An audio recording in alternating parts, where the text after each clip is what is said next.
Llamaré a este video propaganda para describir y explicar la ciencia que hay detrás de la propaganda política. Vale la pena analizar este concepto, porque propaganda es una palabra que se utiliza con una frecuencia aparentemente cada vez mayor.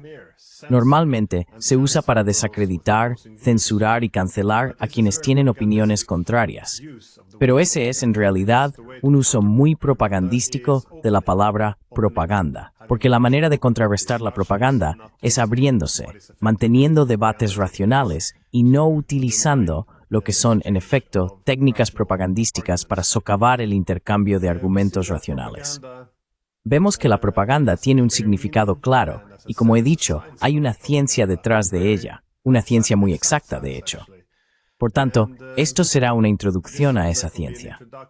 Así pues, la propaganda se asocia hoy en día comúnmente con la mentira, la desinformación o la repetición de los relatos, incluso de los bandos opuestos.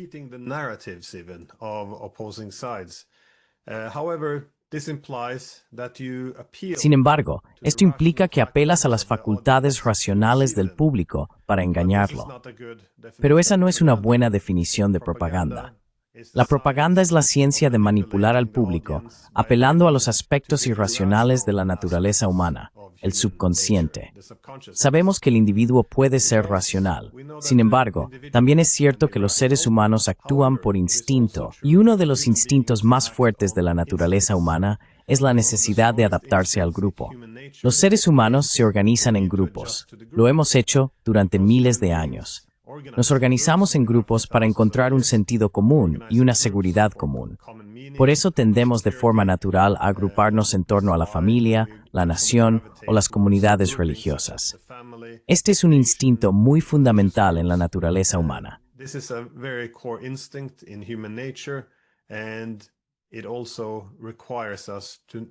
Y también nos exige adaptarnos exactamente al grupo que nos rodea. Este es un tema clave en la naturaleza humana.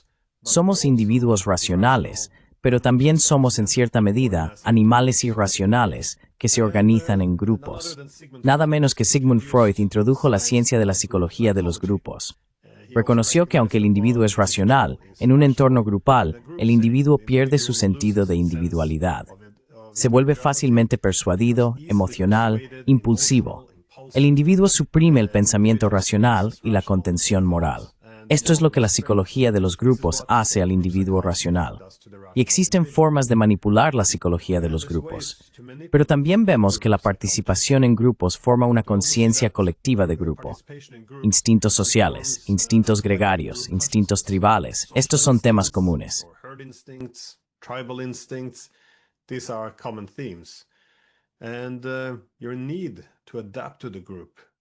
Y tu necesidad de adaptarte al grupo realmente abruma las consideraciones racionales. Por eso Freud sostenía que el grupo no tiene facultad crítica, solo se adapta al grupo. En otras palabras, aquello que un individuo nunca haría por contención moral o por consideración racional, estaría más inclinado a hacerlo si forma parte de una actividad grupal. Si el resto del grupo lo hace, se alineará instintivamente con él y se dejará guiar más por la emoción que por la razón. Ahora bien, si puedes manipular esta psicología grupal inconsciente, entonces no necesitas apelar en absoluto al aspecto racional de la naturaleza humana. Así que profundicemos en quién escribió la mayor parte de la literatura inicial sobre propaganda política.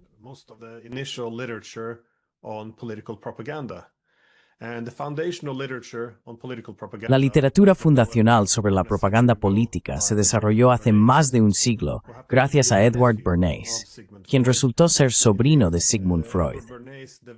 Bernays construyó sus ideas a partir del trabajo de su tío, en concreto sobre cómo manipular la psicología de grupo y los aspectos irracionales de la naturaleza humana. Ayudó a convencer al público estadounidense de apoyar la Primera Guerra Mundial mediante eslóganes que tenían un significado más profundo para el grupo, como la guerra para acabar con todas las guerras y la guerra para hacer del mundo un lugar seguro para la democracia.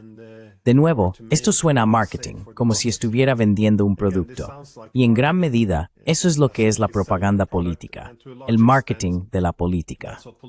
De hecho, el marketing de la propaganda política hacen en parte lo mismo.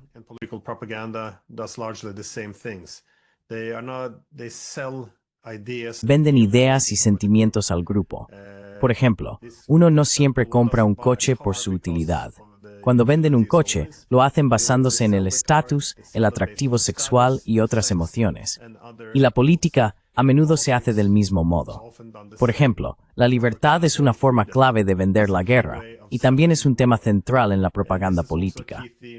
Si quieres que los seres humanos hagan algunas de las peores cosas de la naturaleza humana, tienes que apelar a lo mejor de la naturaleza humana. Así que apelas a la libertad, la democracia, la independencia, y así consigues que la gente se involucre en guerras. Edward Bernays participó tanto en el marketing como en la propaganda política.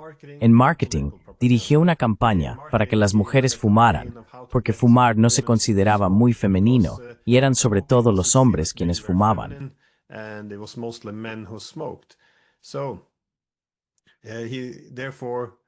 Así que vinculó la feminidad y la emancipación de las mujeres con fumar cigarrillos. Lanzó la campaña Antorchas de la Libertad. Cuando una mujer encendía un cigarrillo, no era solo un sistema de suministro de nicotina, era un símbolo de empoderamiento. Tomó lo que había sido un producto masculino y lo hizo aceptable también para las mujeres. Luego, Bernays aplicó los mismos principios de marketing a la política. Fue contratado por la United Fruit Company cuando el gobierno de Guatemala introdujo nuevas leyes laborales para proteger a los trabajadores, lo que por supuesto reducía la rentabilidad. Bernays convenció al público estadounidense de que Jacobo Arbenz, el presidente de Guatemala, que en realidad era un capitalista liberal, era un comunista que amenazaba la libertad fundamental.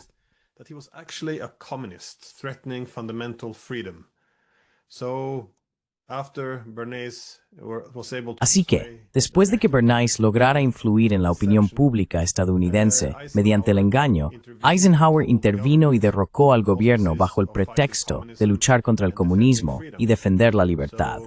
Así que, no se trata de derrocar a un gobierno para controlar sus recursos.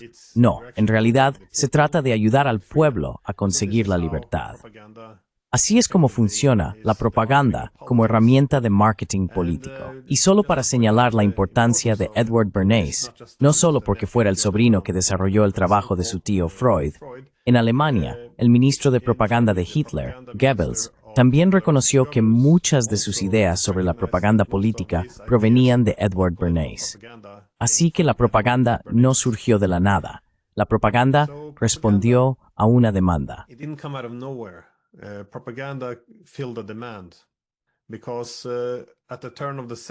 Porque, al cambio de siglo, el mundo se había vuelto mucho más complejo. Resultaba poco realista esperar que las personas, incluso los políticos bien informados, pudieran estar plenamente al tanto de todo lo que ocurría a su alrededor, en todos los rincones del mundo, en los ámbitos económico, social y político. Es simplemente demasiado pedir. Así que lo que necesitan para gestionar a la población son heurísticas o atajos mentales. Y podemos ver cómo funciona esto hoy en día. Si Estados Unidos está bombardeando Yemen, puede que ni siquiera sepas dónde encontrarlo en un mapa. No necesitas conocer su historia ni su contexto. Sin embargo, por alguna razón, sabes exactamente de qué va todo esto. Sabes quién está del lado correcto y quién del lado equivocado. Y lo sabes porque nosotros, el grupo propio, los que atacamos, somos democracias liberales. Somos los buenos.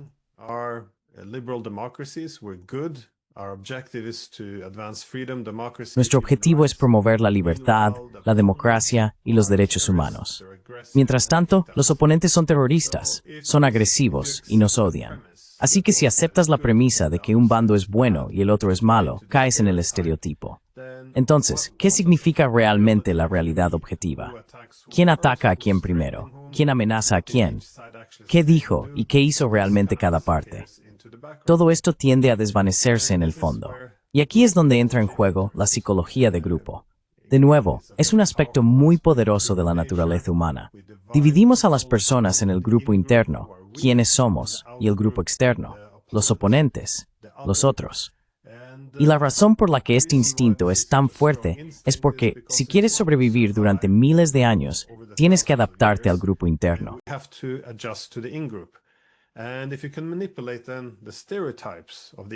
Y si puedes manipular los estereotipos del grupo propio y del grupo ajeno, entonces, de nuevo, la realidad objetiva deja de importar realmente.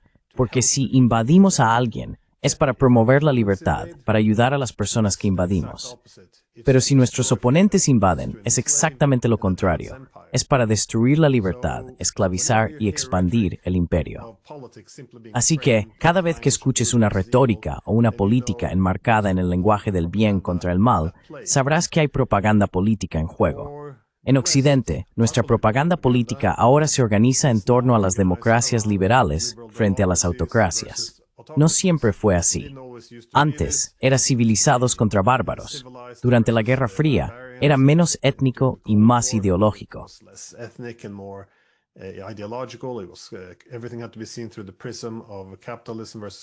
Todo tenía que verse a través del prisma del capitalismo frente al comunismo, la libertad frente a la esclavitud. Tras la Guerra Fría, se reformuló de nuevo como una lucha entre la democracia liberal y las autocracias. Básicamente, esto es una forma de decir los buenos contra los malos. Y por supuesto, hay algo de verdad en ello. Las democracias occidentales tienden a ser más liberales y democráticas que sus oponentes. Sin embargo, la idea de que esto explica todos los conflictos del mundo es sencillamente absurda. Simplifica en exceso y banaliza las complejidades. Y lo hace por una razón muy clara: afirmar que un bando es bueno y el otro es malo. Así que cuando los líderes políticos hablan solo de nuestros valores y de las intenciones beligerantes de nuestros adversarios, sabes que hay propaganda en juego.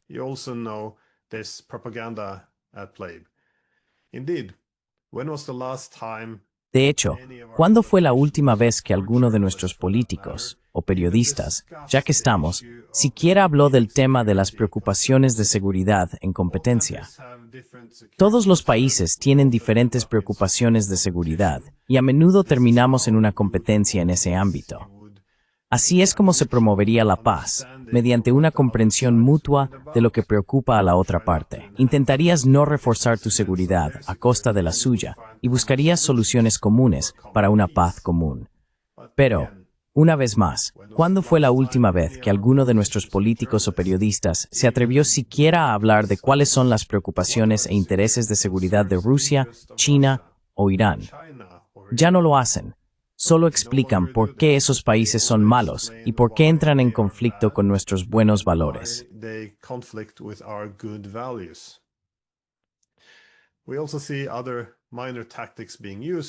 También vemos que se utilizan otras tácticas menores. Por ejemplo, con la guerra en Ucrania, los temas clave que se repiten una y otra vez son que fue una invasión no provocada y una invasión a gran escala. Estas afirmaciones son muy fáciles de refutar si mantenemos una discusión racional con argumentos, pero no es el caso, en efecto. Vemos que la mente humana, la forma en que aprendemos, tiende a confundir lo que es familiar con lo que es real. Así que, si simplemente se repite una y otra vez, en cada artículo de noticias, en cada discurso de un político, al cabo de un tiempo suena como verdad. Porque así es, sencillamente, como los seres humanos absorbemos información y aprendemos. Ahora bien, también sabemos que la propia propaganda ha sido objeto de propaganda.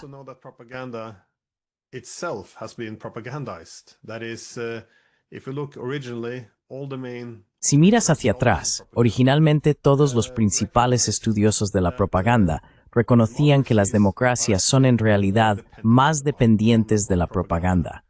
Cuando se ampliaron los derechos de voto, y dado que la democracia significa que la soberanía se transfiere al pueblo, de repente importó mucho más cómo gestionar a la multitud. Si eres una autocracia, no tienes que tener en cuenta la opinión pública en la misma medida, por lo que hay menos necesidad de propaganda. Este es un desarrollo interesante a considerar, porque incluso Edward Bernays reconoció que las democracias serían más dependientes de la propaganda. Entonces, ¿cómo puede ser que se acepte casi como una verdad evidente que las democracias liberales no hacen propaganda, que es algo que solo hacen los estados autoritarios?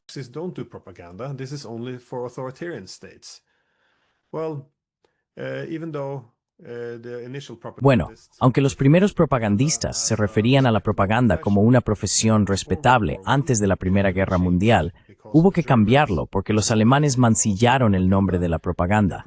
Su propaganda durante la guerra generó demasiadas connotaciones negativas. Así que, como solemos hacer en la propaganda, se manipula el lenguaje. Edward Bernays tuvo un papel clave en esto. La rebautizó como relaciones públicas. Y de nuevo, eso es lo que hacemos. El grupo propio, que es el bueno, hace relaciones públicas. El grupo ajeno, el otro bando, hace propaganda. Si manipulamos la sociedad de otros países, lo llamamos implicar a la sociedad civil. Decimos que fomentamos la democracia. Si nuestros oponentes hacen exactamente lo mismo, entonces es guerra híbrida.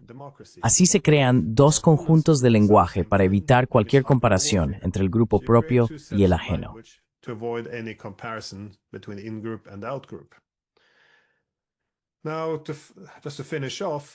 Ahora, para terminar, Walter Lippmann cambió de opinión sobre la propaganda. También tuvo un papel clave en el desarrollo de la literatura temprana sobre la propaganda política, pero cambió de opinión debido al equilibrio entre sus beneficios y sus desventajas. Reconoció que la propaganda consistía en gran medida en presentar el mundo o un conflicto como una lucha entre el bien y el mal. El beneficio, o lo positivo de la propaganda, es que permite movilizar el apoyo público para un conflicto. Si se dice a la gente que quizá no quiera una guerra, como los estadounidenses durante la Primera Guerra Mundial, que se trata de una lucha entre la libertad y la esclavitud, que si simplemente libramos esta guerra, se acabarán todas las guerras, y el mundo será un lugar seguro para las democracias, entonces es más fácil conseguir el apoyo público para la guerra. Then it's easier to get public support for war. Again, you sell it by appealing to the best in human nature. De nuevo, se vende apelando a lo mejor de la naturaleza humana. Sin embargo, Walter Lippmann cambió de opinión porque argumentó que, aunque la propaganda es excelente para hacer la guerra, es terrible para hacer la paz. Una vez que una paz viable estaba disponible o era alcanzable, se volvía imposible. Señaló lo siguiente: ¿cómo se puede llegar a un compromiso con el mal? Si convences a tu público de que estás luchando contra un enemigo malvado, ¿cómo puedes lograr una paz viable? Por eso la propaganda es tan eficaz para movilizar al público hacia la guerra. Pero una vez que surge la necesidad de poner fin a la guerra, quizás hay una solución pacífica disponible, o simplemente estamos perdiendo la guerra, entonces una paz viable deja de ser alcanzable. ¿Y qué mejor descripción hay para nuestra guerra actual en Ucrania? Description is there for our current war in Ukraine.